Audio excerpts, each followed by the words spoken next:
Hello বন্ধুরা, আমি ভালো আছি। আশা করি তোমরা সবাই ভালো আছো। তোমাদের সাথে আজকে দুপুরের রেসিপি নিয়ে আসতে আসতে দেরি হয়ে গেছে, রাত হয়ে গেছে।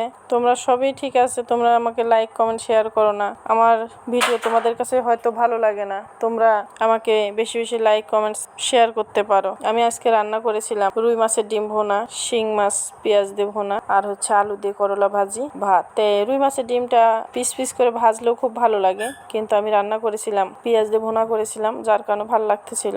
আর শিং মাছ পেঁয়াজ দিয়ে বেশি একটা ভালো লাগে, তাই শিং মাছ পেঁয়াজ দিয়ে ভোনা করেছিলাম। আলু দিয়েও রান্না করিনি, ওস্তা দিয়েও ঝোল করিনি, আর করলা দিয়ে আলু দিয়ে ভাজি করেছি। মোটামুটি ভালো হয়েছিল। তোমরা এইভাবে একটু টেস্ট করতে পারো। ফাইনাল লুকটা কেমন হয়েছে তোমরা লাইক কমেন্ট শেয়ারে অবশ্যই জানাবে। আর তোমরা এভাবে বাসায় রান্না করে খাবে। তোমাদের সম্পূর্ণ লুকটা আমি ভালো করে ভিডিও করে করে দিতে পারিনি, এর জন্য সত্যিই দুঃখিত। সামনের থেকে দেব, সময় মেনটেন করতে পারতেছি না, শারীরিকভাবে মাঝে মাঝে অসুস্থ হয়ে পড়তেছি। তোমরা সবাই আমার জন্য দোয়া করবে, আমিও তোমাদের জন্য দোয়া করি। তোমাদের লাইক কমেন্ট শেয়ার করি। আশা করি তোমরা সবাই ভালো থাকবে। আল্লাহ হাফেজ।